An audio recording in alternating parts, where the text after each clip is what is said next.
Selamat pagi, selamat kita bertemu dan selamat kita menikmati hadirat Tuhan. Umat-umat yang merasa diberkati Tuhan. Tuhan Yesus sangat baik dan Tuhan Yesus yang mengasihi kita, membuat kita rindu, mau dan kagum datang kepada Tuhan, membawa pujian syukur kita kepada Tuhan. Saya percaya semua kita rindu bertemu dalam hadirat Tuhan. Dan saya percaya ada berkat yang Tuhan sediakan, kekuatan, iman percaya ditambahkan dalam hidup kita. Haleluya. Sebelumnya kita mau tunduk kepala, kita berdoa. Terima kasih Tuhan Yesus Bapa yang baik. Terima kasih buat hari ini, buat kesempatan yang indah ini Tuhan. Kami ada di dalam hadirat-Mu. Kami boleh dituntun dan dipelihara oleh Tuhan. Melewati hari-hari hidup kami, kami percaya Engkau Allah kami yang menentukan, bahkan Engkau yang berdaulat dalam hidup kami semuanya Tuhan. Kami percaya di dalam kami melewati itu semua hanya karena tuntunan-Mu, berkat anugerah-Mu membawa kami pagi hari ini dengan penuh kerinduan kami mau memuji, memuliakan Engkau karena kami rindu dalam hadirat-Mu Tuhan. Tidak ada tempat lain yang dapat menyenangkan kami. Di dalamnya kami boleh mencurahkan isi hati kami. Kami bersorak memuliakan Engkau. Bahkan kami diberkati dengan firman-Mu. Sebab itu hari ini kami mau kuduskan untuk Engkau tempat ibadah ini Tuhan. Seluruh isi hati kami, kursi-kursi yang kosong dijamah dalam nama Yesus, agar semua diisi dengan kuasa hadirat Tuhan. Jamah juga Tuhan buat alat musik, setiap media yang kami pakai untuk memuliakan Engkau dijamah dalam nama Yesus. Kuasa kegelapan sudah dihalalkan dalam nama Yesus. Kami ada kebebasan memuliakan nama Tuhan. Ini hidup kami Tuhan. Inilah pujian dan sembah kami kepadamu. Kami membawa tubuh jiwa roh kami menyembah Engkau di dalam roh dan kebenaran. Kami serahkan ibadah kami hanya di dalam nama Tuhan Yesus. Terpujilah Engkau kekal selama-lamanya. Ampuni dan layakkan kami Tuhan. Kami sedia buka alaskan ibadah pagi hari ini hanya di dalam satu nama yang ajaib. Itulah Tuhan Yesus Kristus. Semua katakan amin. Haleluya.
Segala puji syukur kami panjatkan pada Engkau Tuhan Allah yang penuh kasih dan rahmat.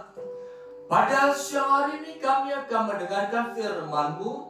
Berikanlah kepada kami roh yang tunduk dan taat kepada kehendak-Mu untuk menjadi pendengar yang baik dan juga yang melakukan firman Tuhan dalam kehidupan kami. Roh Kudus, tolonglah kami. Urapilah kami, biar kuat kuasa Allah bekerja dalam pemberitaan firman Tuhan ini. Di dalam nama Tuhan Yesus kami berdoa. Haleluya. Amin. Saudara yang kasih dalam nama Tuhan Yesus Kristus, pada tanggal 21 April kita mendengarkan firman Tuhan bahwa Tuhan adalah penjunan atau tukang periuk dan setiap orang. Umat Tuhan adalah tanah liat yang akan dibentuk oleh Tuhan sesuai dengan kehendak Tuhan. Ada yang dibentuk untuk menjadi bejana yang mulia, ada juga untuk bejana yang biasa, yang terhormat dan yang biasa. Setiap waktu adalah hari di mana Allah membentuk setiap umat-umatnya. Selama umatnya hidup di dalam bumi ini, Allah terus membentuk kehidupan umatnya. Tetapi pembentukan yang dari Allah untuk menjadi umat yang mulia, yang berguna bagi Allah dan sesama, bisa terhenti karena apa? Dosa dalam kehidupan umatnya. Mari kita perhatikan 1 Samuel pasal 15 ayat 23 bagian B.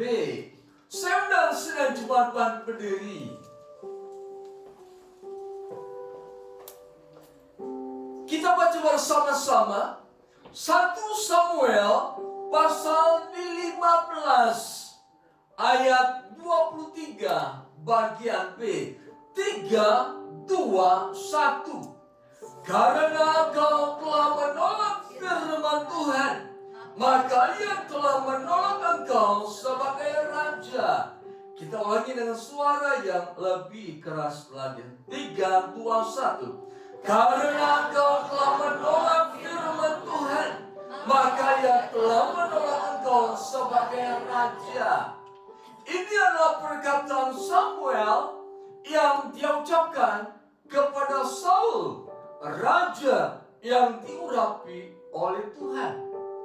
Ini adalah perkataan yang memang Tuhan berikan kepada Samuel supaya Samuel berkata dengan penuh kejujuran di hadapan Allah, berkata sebenarnya apa yang Allah kehendaki dalam kehidupan Saul. Allah berfirman, karena engkau telah menolak firman Tuhan, maka Ia telah menolak engkau sebagai raja. Jadi Tuhan adalah Tuhan yang Maha Kasih, tetapi Dia juga adalah Tuhan yang mengikat disiplin dalam kehidupan umat-umatnya. Tuhan adalah Tuhan yang Maha Kuasa, tetapi Dia juga ingin menyatakan kehendak yang harus diikuti oleh setiap umat-umatnya. Puji Tuhan, silakan duduk.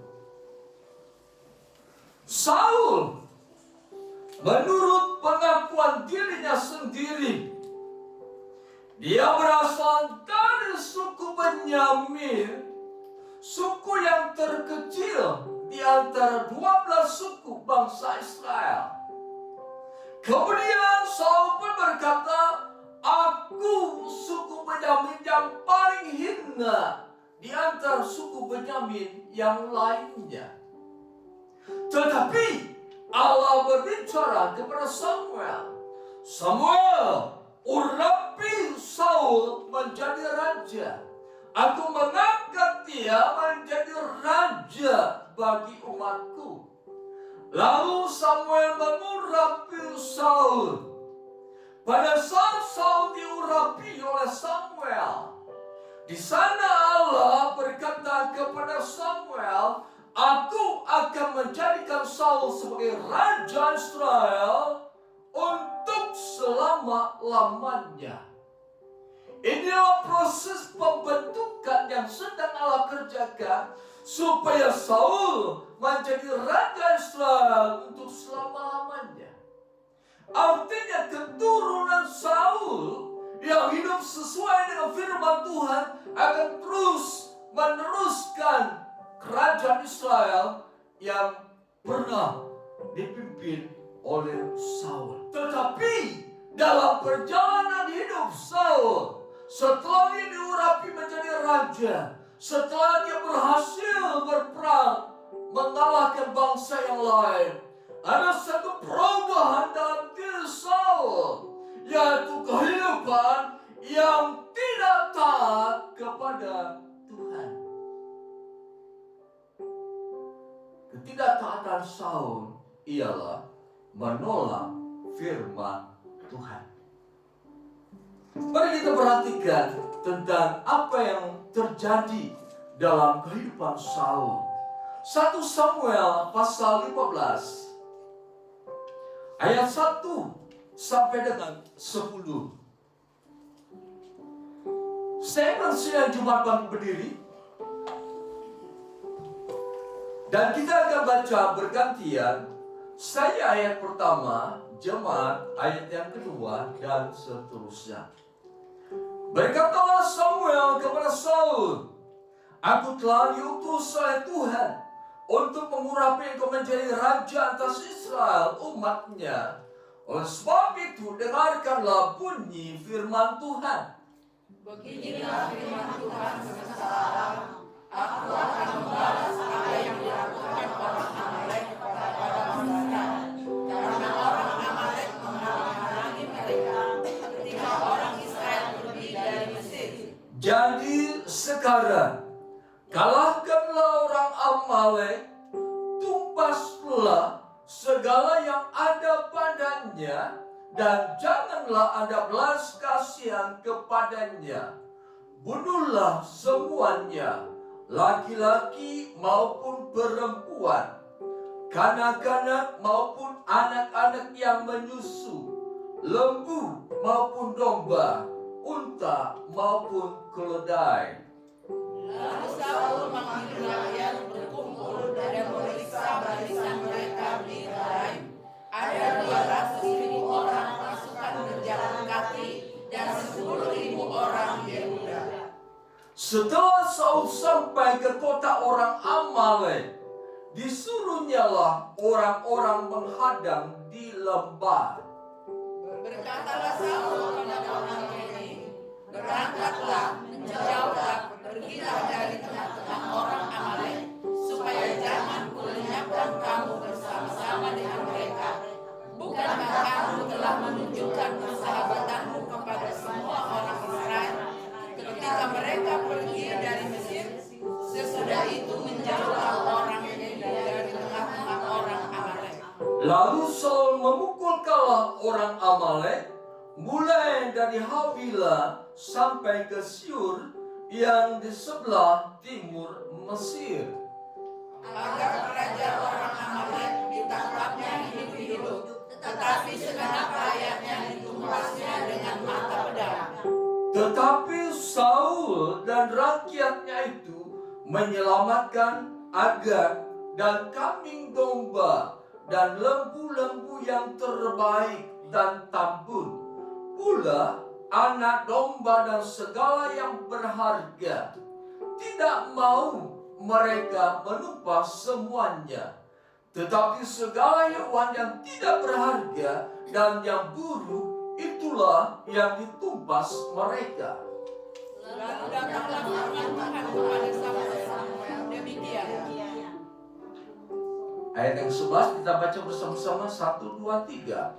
Aku menyesal karena aku telah menjadikan Saul raja, sebab ia telah berbalik daripada aku dan tidak melaksanakan firman-Ku.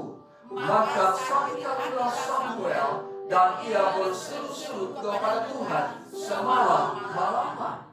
Allah berfirman kepada Saul supaya mereka menumpas bangsa Amalek, raja dan segala rakyatnya, segala binatang, lembu, domba, unta, dan keledai, semua harus dibinasakan. Inilah yang dinamakan dengan kedaulatan Allah. Allah bertindak sesuai dengan apa yang Dia kehendaki. Mengapa Allah bertindak demikian? Sebab pada saat Israel keluar dari Mesir, Amalek menghalang-halangi mereka. Amalek mencegah mereka. Amalek berperang dengan mereka. Dan Allah katakan, aku akan membalas apa yang dilakukan orang Amalek kepada orang Israel. Jadi setiap perbuatan yang dilakukan oleh manusia, pasti ada sesuatu yang harus diterima oleh mereka. Firman Tuhan katakan, apa yang mereka tabur akan mereka tuai. Setiap perbuatan orang yang percaya, apa dia menabur kebaikan atau menabur kejahatan, pasti suatu ketika dia akan menuai hasil kebaikan itu.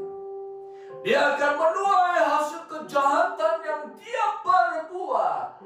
Inilah yang dinamakan dengan pembentukan Tuhan dalam kehidupan umatnya.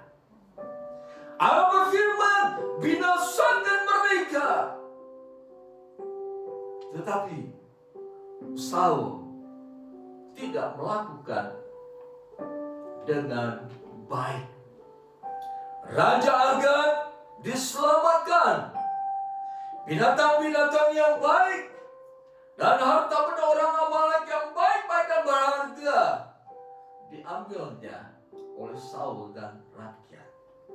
Allah berfirman, aku menyesal telah menjadikan Saul sebagai raja. Artinya aku sedang membentuk Saul menjadi raja untuk selama-lamanya, tetapi dia menolak perintahku. Tetapi dia tidak mendengarkan perintahku. Mendengarkan artinya mendengar dan melakukan firman Tuhan. Allah ingin agar setiap orang yang percaya bukan hanya mendengar firman Tuhan, tetapi melakukan firman Tuhan. Itulah yang dinamakan dengan mendengarkan suara Tuhan. Saul melakukan firman Tuhan, tetapi di dalamnya juga dia melanggar firman Tuhan. Saul berkata kepada Samuel, aku telah melakukan firman Tuhan. Padahal dengan jelas Tuhan berkata kepada Samuel bahwa Saul tidak melaksanakan firman Tuhan. Inilah yang sering terjadi dalam kehidupan kita. Kita mengaku saya sudah melakukan firman Tuhan. Saya sudah hidup benar sesuai dengan firman Tuhan, menurut apa yang saya ketahui, menurut pengakuan saya. Tetapi seringkali kita melupakan tentang kehidupan yang tidak mendengarkan suara Tuhan. Kita mengawaikan kehidupan yang tidak sesuai dengan firman Tuhan. Dan kita hanya berkata, Tuhan, aku sudah melakukan firman-Mu. Dan kita berupaya menyembunyikan kesalahan yang kita perbuat. Kita berupaya menyembunyikan segala pelanggaran dosa kita. Dan kita berkata di hadapan Tuhan, aku sudah melakukan firman-Mu. Seakan-akan kita berkata, Tuhan tidak melihat perbuatan jahat yang kulakukan. Seakan-akan kita berkata, Tuhan tidak melihat perbuatan yang tidak baik yang kulakukan. Perbuatan baik dan perbuatan jahat tetap diperhatikan oleh Tuhan. Kehidupan yang melanggar firman Tuhan pasti diperhatikan oleh Tuhan. Dan kehidupan yang melakukan firman Tuhan juga diperhatikan oleh Tuhan. Saudara yang kasih dalam nama Tuhan Yesus Kristus, Samuel berkata kepada Saul, karena engkau telah menolak firman Tuhan, maka ia telah menolak engkau sebagai raja. Menolak firman Tuhan artinya Tuhan katakan berpaling dari Tuhan. Berpaling dari Tuhan. Asalnya dia berhadapan dengan Tuhan, menjadi pelaku firman Tuhan. Tetapi di waktu berikutnya dia tidak melakukan firman Tuhan. Itu namanya berpaling dari Tuhan. Bukannya sekedar omongan, bukannya sekedar perbuatan, tetapi semua itu dinilai oleh Tuhan. Pada saat kita melakukan firman Tuhan, kita berhadapan dengan Tuhan, kita ada di hadapan Tuhan. Tetapi pada saat kita menolak firman Tuhan, kita membelakangi Tuhan. Ketika kita membelakangi Tuhan, berarti kita berhadapan dengan dunia ini. Kita berhadapan dengan segala sesuatu yang bukan dari Tuhan. Ketika kita berpaling dari Tuhan, Tuhan ada di belakang kehidupan kita. Dia tidak memimpin kehidupan kita. Kalau Tuhan tidak memimpin kehidupan kita, dunia akan merusak kehidupan kita. Setan akan merusak kehidupan kita. Dunia akan membinasakan kehidupan kita. Karena apa? Kita tidak dipimpin oleh Tuhan. Kita berjalan di depan Tuhan, sedangkan Tuhan kita tinggalkan di belakang kita. Jadi perhatikan cara kehidupan kita. Pada saat kita meninggalkan firman Tuhan, pada saat kita tidak mau dengar firman Tuhan, berarti kita sedang berpaling dari Tuhan. Ketika kita tidak mendengarkan firman Tuhan, berarti kita tidak melaksanakan firman Tuhan. Jadi ketika kita mendengarkan firman Tuhan, ada kekuatan yang dari Tuhan agar kita mampu melaksanakan firman Tuhan. Mengapa orang berkata, saya tidak memiliki kekuatan untuk melakukan firman Tuhan? Sebab ada penolakan di dalam dirinya, ada perhitungan di dalam dirinya, apakah firman Tuhan ini menguntungkan diriku atau tidak. Kalau tidak menguntungkan diriku, aku akan menolaknya. Kalau tidak mendatangkan sesuatu yang baik bagiku, aku akan menolaknya. Padahal jelas ketika firman ditaburkan, di sana ada roh Allah yang sedang bekerja, memberi kekuatan bagi setiap orang yang mendengarkan firman Tuhan. Untuk apa? Untuk melakukan firman Tuhan. Jadi ada kuasa di dalam diri kita yang Allah kerjakan supaya kita melakukan firman Tuhan. Pada saat kita tidak melakukan firman Tuhan, jelas kita memadamkan roh yang ada di dalam diri kita. Pada saat kita tidak melakukan firman Tuhan, jelas kita sedang menduka citakan roh. Tetapi berbahagialah orang yang mendengarkan suara Tuhan.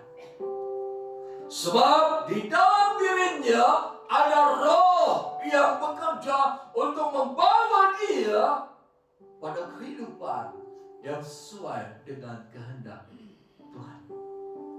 Setiap saat Allah berfirman untuk membawa kita pada kehendak Allah.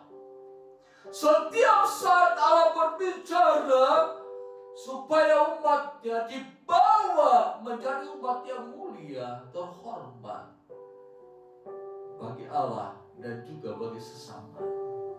Tetapi jelas bahwa di dalam kehidupan manusia, hati, pikiran, kehendak berupaya membawa manusia untuk tidak taat kepada Tuhan. Hati, pikiran, perbuatan, dan segala karakter manusia akan senantiasa ditarik oleh dunia ini agar manusia yang percaya melanggar firman Tuhan. Menolak firman Tuhan berarti Samuel katakan tidak mendengarkan suara Tuhan. Menolak firman Tuhan berarti merupakan satu pendurhakaan.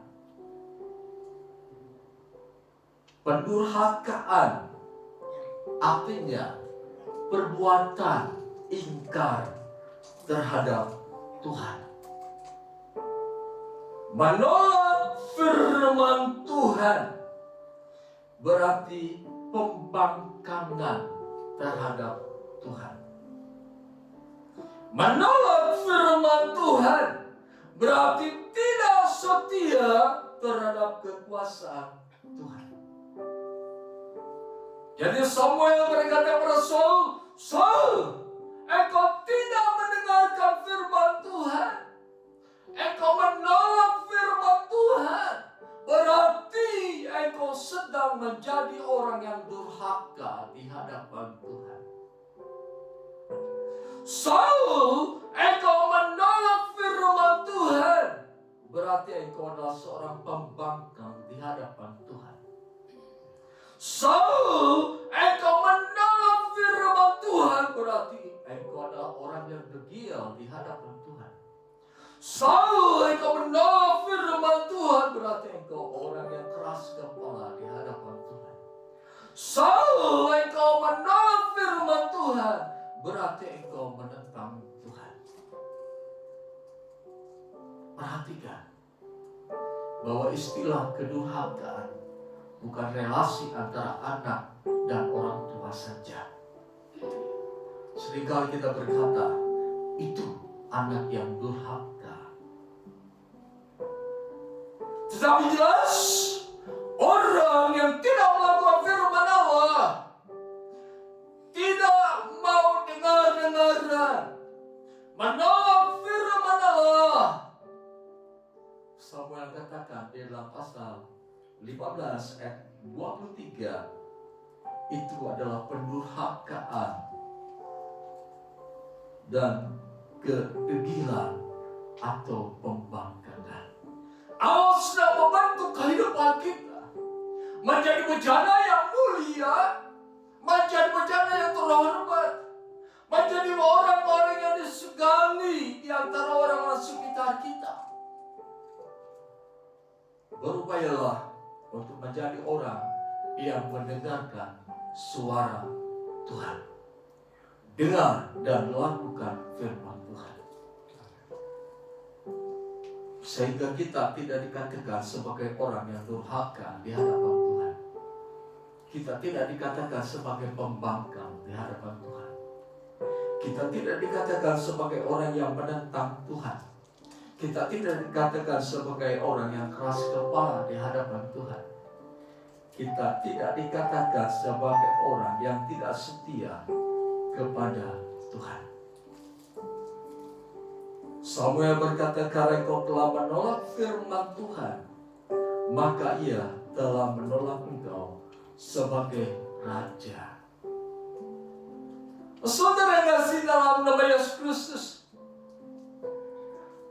rupanya Saul bukan hanya satu kali menolak firman Tuhan. Sebelumnya dia juga pernah menolak firman Tuhan. Mari kita perhatikan 1 Samuel 1 Samuel pasal 13.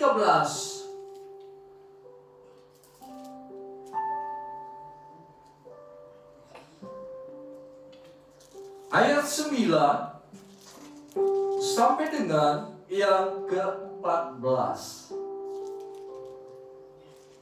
Saya akan baca ayat yang ke-9, jemaat ayat yang ke-10 dan seterusnya. Sebab itu Saul berkata, bawalah kepadaku korban bakaran dan korban keselamatan itu. Lalu ia mempersembahkan korban bakaran. Baru saja ia habis mempersembahkan korban bakaran, maka tampaklah Samuel datang. Saul pergi menyongsongnya untuk mengeluh salah kepadanya. Tetapi kata Samuel, apa yang telah kau perbuat? Jawab Saul, karena aku melihat rakyat itu berserak-serak meninggalkan aku, dan engkau tidak datang pada waktu yang telah ditentukan. Padahal orang Filistin telah berkumpul di Mikmas.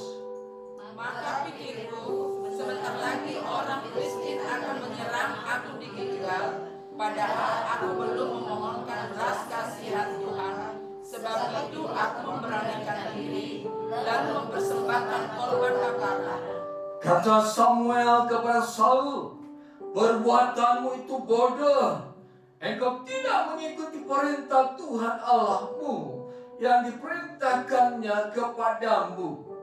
Sebab setianya Tuhan mengokohkan kerajaanmu atas orang Israel untuk selama-lamanya. Tetapi sekarang kerajaanmu tidak akan tetap. Tuhan telah memilih seorang yang berkenan di hatinya, dan Tuhan telah menunjukkan dia menjadi raja atas umatnya, karena engkau tidak mengikuti apa yang diperintahkan Tuhan kepadamu. Saudara, dalam Samuel pasal 13, di sini dikatakan bahwa Saul seorang raja yang tidak mendengarkan suara Tuhan, tidak mengikuti perintah Tuhan. Jadi mengapa Tuhan menolak Saul menjadi raja? Yang pertama, dia tidak mendengarkan suara Tuhan. Yang kedua, mengapa Tuhan menolak Saul sebagai raja? Karena dia tidak mau bertobat dari kesalahannya. Inilah yang menjadikan Tuhan berfirman kepada Samuel, aku akan menolak Saul sebagai raja. Saudara yang dikasihi dalam nama Tuhan Yesus Kristus, perbuatan Saul di masa lalu telah ditegur oleh Samuel, tetapi dia tidak bertobat. Dan di dalam pasal 15 dia kembali melakukan kesalahan itu. Saudara, pertobatan perlu terjadi dalam kehidupan kita. Melakukan pertobatan perlu terjadi dalam kehidupan kita. Sebab dengan pertobatan yang kita lakukan, di sana awal sesuatu yang baru akan Tuhan kerjakan dalam kehidupan kita. Yesaya katakan yang menjadi pemisah antara aku dan kau adalah dosamu. Yang menyebabkan Allah tidak bekerja dalam kehidupan kita adalah dosa. Bukan Allah tidak mengasihi kita. Bukan tangan Allah kurang panjang untuk menolong kehidupan kita. Tetapi kehidupan yang tidak bertobat, kehidupan yang tidak mau mendengarkan firman Tuhan, itulah yang menjadi pemisah antara kita dengan Allah. Itulah yang menjadikan Allah tidak bekerja dalam kehidupan kita. Sebab Dia Allah yang Maha Kudus, Dia Maha Mulia, tidak mungkin menggenggam tanah liat yang tidak kudus. Tidak mungkin menggenggam tanah liat yang penuh dengan segala sesuatu yang bagi Allah menjijikan. Dia pencundang, tetapi Dia akan memegang tanah liat yang bersih. Dia akan memegang tanah liat yang tidak bercacat celah di hadapannya. Untuk apa? Dibantu olehnya menjadi bejana yang mulia dan terhormat, menjadi yang berguna bagi Tuhan dan sesamanya. Perhatikan, kehidupan yang tidak mendengarkan suara Tuhan, inilah yang menjadikan Allah berhenti dalam pembentukan yang terjadi dalam diri kita. Kehidupan yang tidak bertobat, inilah yang menyebabkan Allah berhenti membentuk kehidupan kita. Ketika dalam kehidupan rumah tangga, kehidupan suami istri yang tidak sesuai dengan firman Tuhan, sebenarnya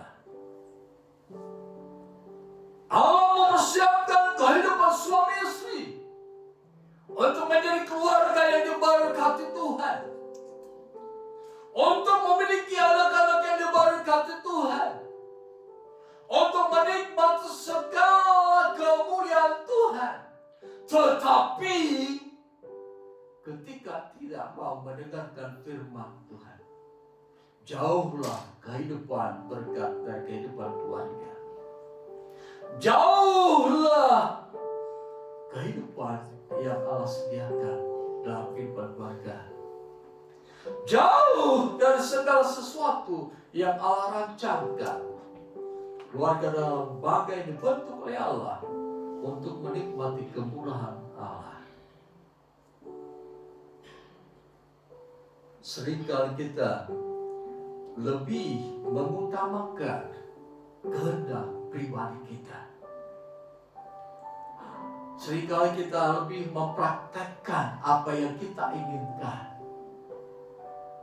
Tidak mau berdamai antara suami dan istri. Saling berpegang kepada kebenaran menurut dirinya sendiri. Saling ngotot, aku yang benar. Tidak mau menjadikan firman Allah sebagai sesuatu yang benar dan mutlak dalam kehidupan kita. Firman Allah yang membawa kehidupan suami istri untuk menjadi keluarga yang terhormat di hadapan Tuhan, terhormat di hadapan manusia, menjadi mulia di hadapan Tuhan. Tetapi ketika firman Tuhan datang, sang suami atau istri lebih mementingkan kehendaknya, lebih mementingkan pikirannya, lebih mementingkan apa yang menjadi kebenaran di dalam kehidupannya, tidak mau tunduk kepada firman Allah.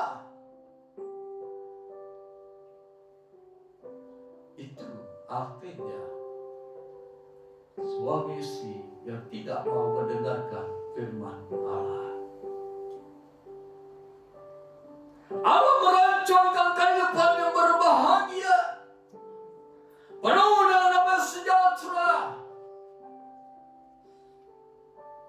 Tetapi kehidupan yang tidak mau mendengarkan firman Tuhan, inilah yang menyebabkan rancangan Allah dalam kehidupan keluarga tidak terjadi.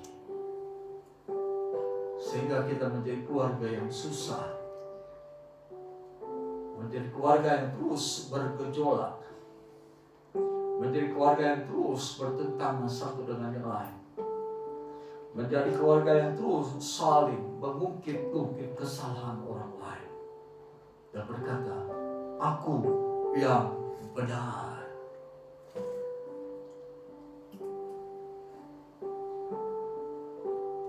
Saul ditolak oleh Allah, padahal Allah sudah merancangkan membentuk Saul menjadi raja atas Israel untuk selama-lamanya.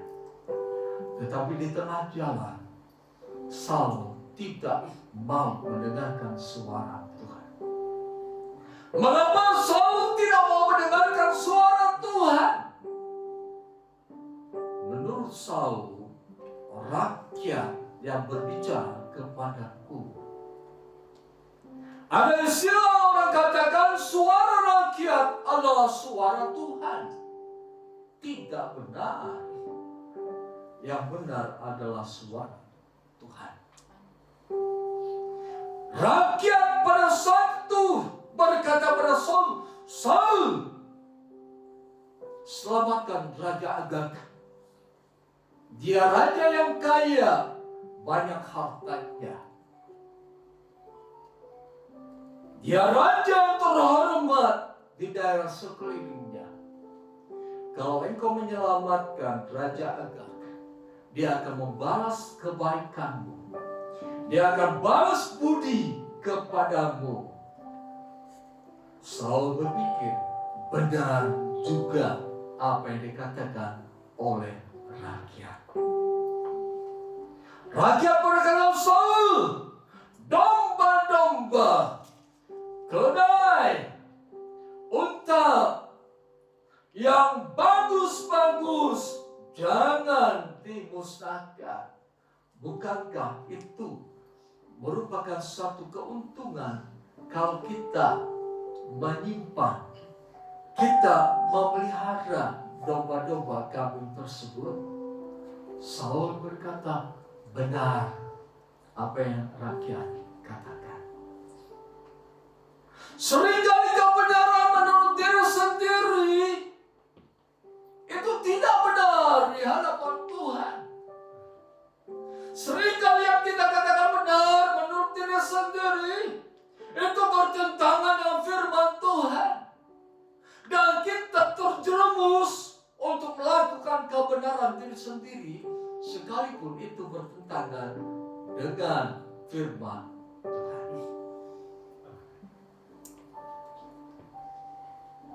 Tuhan berkata, musnahkan Amalek dengan segala binatang peliharaannya. Tapi Saul terpengaruh oleh suara rakyat, sehingga Saul selain dirinya tidak bertobat, selain Saul karena memang dirinya berdosa di hadapan Tuhan, dengan mudah dia dibawa oleh suara rakyat. Ketika seseorang tidak bertahan dalam kebenaran firman Tuhan, ketika seseorang tidak hidup sesuai dengan firman Tuhan, ketika di dalam diri seseorang tidak ada firman Tuhan, dia akan mudah dibawa kepada hal-hal yang tidak benar di hadapan Tuhan. Dia akan mudah dipengaruhi oleh orang-orang lain, sekalipun itu melanggar firman Tuhan. Perhatikan cara hidup kita di dalam bumi ini. Kita adalah orang-orang yang sedang dibentuk oleh Tuhan. Perhatikan cara hidup kita. Kalau ada sesuatu yang sifat yang melanggar firman Tuhan, mari kita bertobat di hadapan Tuhan. Tuhan, ampuni ampuni dosa dan kesalahanku. Berikan kepada kami roh yang taat kepadamu, supaya kami hidup sesuai dengan firman-Mu. Kesalahan yang dilupakan itu akan membawa kita pada kehidupan masa depan yang hancur-hancuran. Kesalahan yang kita sembunyikan itu akan menjadi duri dalam kehidupan kita, yang akan mengacaukan kehidupan kita ketika kita mau hidup di dalam kebenaran menurut diri sendiri. Berarti kita menyampingkan kebenaran yang dari Allah. Ketika kita mau hidup menurut kebenaran diri sendiri, berarti kita memalingkan diri dari Allah. Ketika kita mau hidup menurut kebenaran sendiri, berarti kita berkata, aku adalah Tuhan bagi diriku sendiri. Artinya dia menjadikan dirinya sebagai Tuhan, sebagai Allah. Dan dia merendahkan Tuhan yang sudah menciptakan dia. Saudara yang dikasihi dalam nama Yesus Kristus, jadi Saul ditolak oleh Allah untuk menjadi raja karena dia tidak mau mendengarkan suara Tuhan. Yang kedua, karena dia tidak bertobat dari perbuatannya yang melanggar firman Tuhan. Kemudian, kenapa Tuhan menolak Saul? Karena apa? Tuhan tidak ingin umatnya dipimpin oleh seorang raja yang tidak mau mendengarkan firman Tuhan, yang durhaka terhadap Tuhan, yang membangkang terhadap Tuhan, yang keras kepala di hadapan Tuhan, yang degil di hadapan Tuhan. Tuhan berkata, aku akan menolak. Aku menolak dia sebagai raja. Tuhan ingin agar umatnya menjadi umat yang dipimpin oleh seorang raja yang berkenan kepadanya. Tuhan ingin umatnya dibawa kepada seluruh kebenaran Allah. Saudara, apa yang sudah Tuhan percayakan kepada kita? Kebahagiaan? Kau ingin terus hidup dalam kebahagiaan yang telah Tuhan percayakan kepada kita, dan kita menjadi raja kebahagiaan itu. Hiduplah mendengarkan firman Tuhan. Hiduplah jadi orang yang selalu mendengarkan firman Tuhan.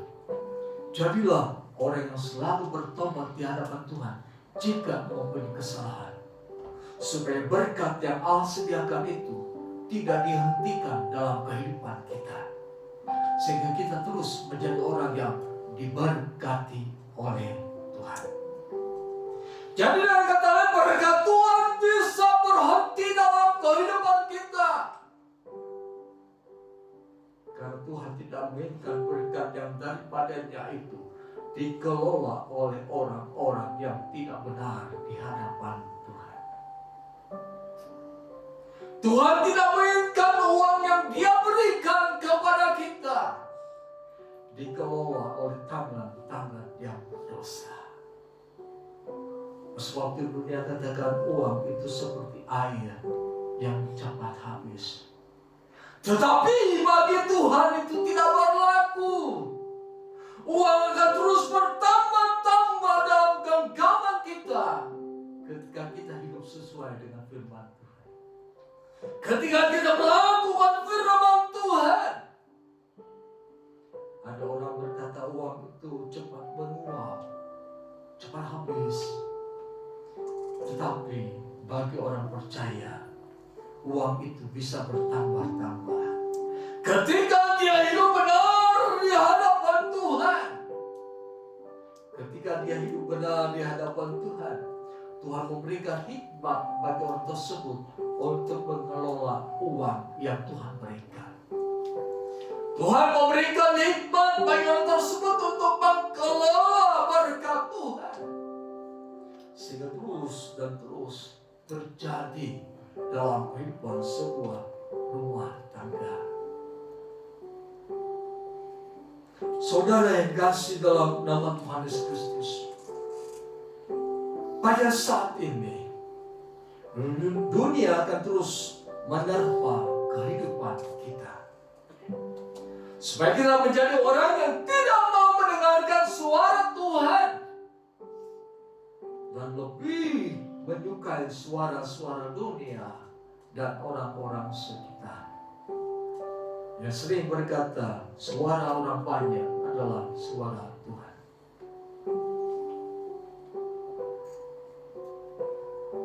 Suara Tuhan ada di dalam firman-Nya. Inilah kebenaran yang harus kita pegang. Suara Tuhan ada di dalam diri Yesus Kristus. Kebenaran adalah Yesus itu sendiri. Akuilah jalan kebenaran dan hidup. Kita harus selalu mengerti dan waspada dalam kehidupan ini. Kita sedang dibentuk oleh Allah sampai akhir hayat kehidupan kita. Maksudnya begini, ketika suami istri sudah lanjut usia, mereka pun tidak lepas dari pertengkaran. Semakin lanjut usia, semakin sikap perilaku egoisme itu muncul dalam kehidupan mereka. Nah, pada saat sikap egoisme menguasai orang yang lanjut usia, ketika orang itu bertobat, ketika orang itu mendengarkan firman Tuhan, Tuhan terus membentuk kehidupan rumah tangga tersebut. Nah, saudara yang kasih dalam nama Yesus Kristus, Rasul Paulus katakan pasal 6 ayat 18, kamu telah dimerdekakan dari dosa dan menjadi hamba kebenaran. Jadi pada saat dalam membentuk kehidupan kita sadar, saya, saudara adalah hamba kebenaran. Hamba kebenaran selalu mendengarkan firman Tuhan. Hamba kebenaran selalu mendengarkan suara Tuhan. Hamba kebenaran selalu bertobat dari segala kesalahannya. Sehingga di dalam kehidupan hamba kebenaran, pembentukan Allah terjadi. Kamu adalah hamba kebenaran. Allah sedang membentuk kehidupan kita semua. Tetaplah di dalam kebenaran. Perhatikan Roma pasal 6 ayat 22.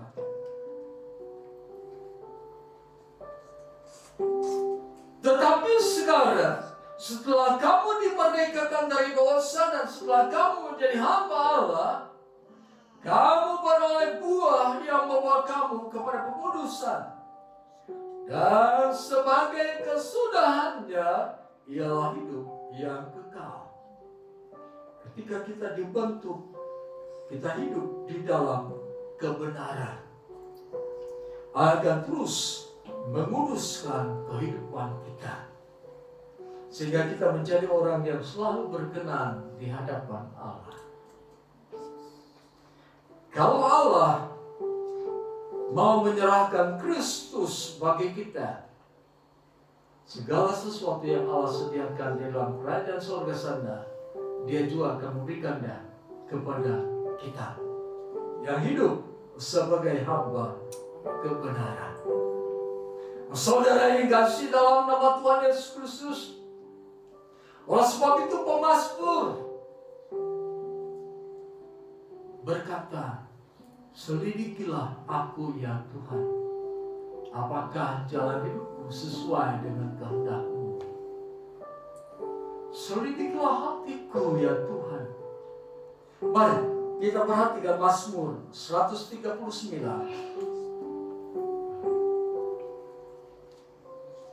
Mazmur pasal 139 ayat 23 sampai dengan 24. Kita baca bersama-sama. 3, 2, 1. Selidikilah aku ya Allah, dan kenallah hatiku. Ujilah aku dan kenallah pikiran-pikiranku. Lihatlah apakah jalanku serong, dan tuntunlah aku di jalan yang kekal. Perlu kita juga melakukan hal ini. Karena kesalahan-kesalahan dalam diri kita yang kita perbuat seperti Saul, dan kita lupakan kesalahan ini, tidak kita bereskan di hadapan Tuhan. Kesalahan yang kita perbuat harus kita bereskan di hadapan Tuhan sebagai tanda pertobatan. Setelah beres, pembentukan kembali terjadi dalam kehidupan kita.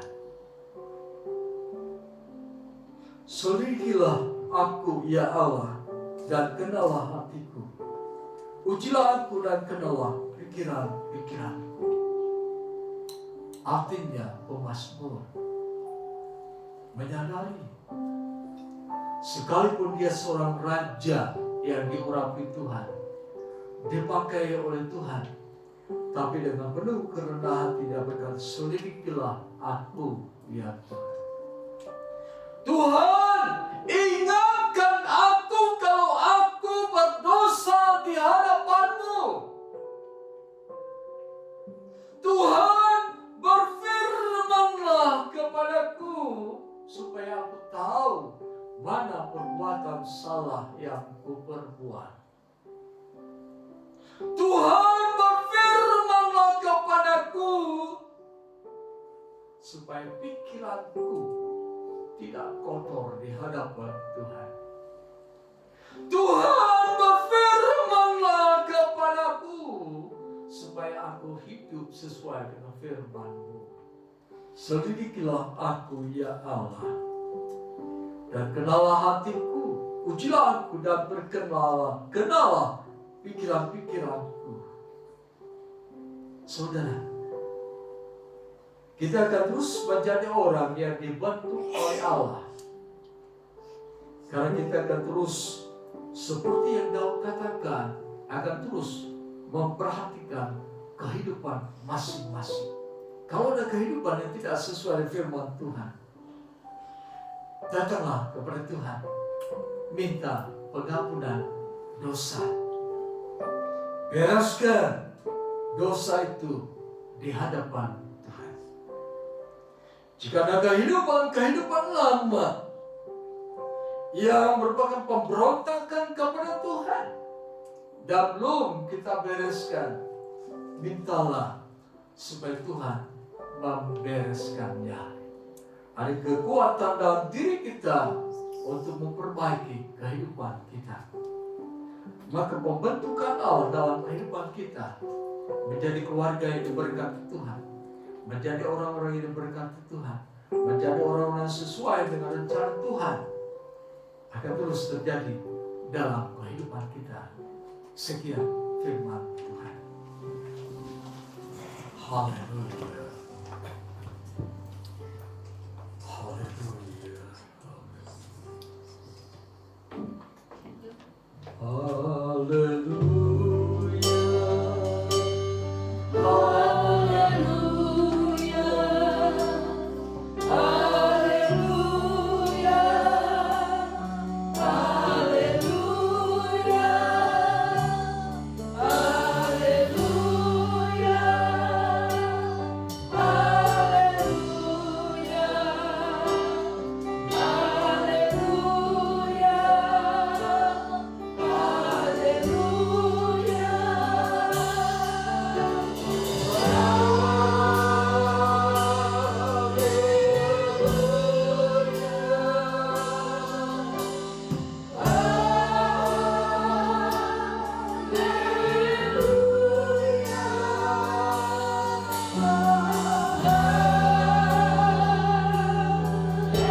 jadikan mereka menjadi orang-orang yang mendengarkan suara Tuhan, menjadi orang yang selalu hidup benar di hadapan Tuhan.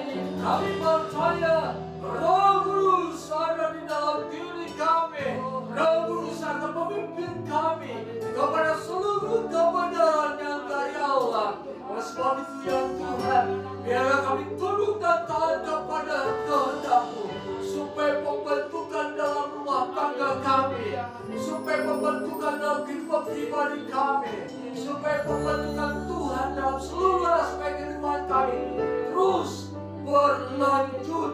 Dan kami percaya pada saat kami dibentuk, damai sejahtera Allah melingkupi kami. Dan pada saat kami dibantu, kami percaya Roh Kudus akan menolong kami. Terima kasih Tuhan. Sebentar kami akan kembali ke rumah kami masing-masing. Kami serahkan kehidupan kami ke dalam tangan Tuhan.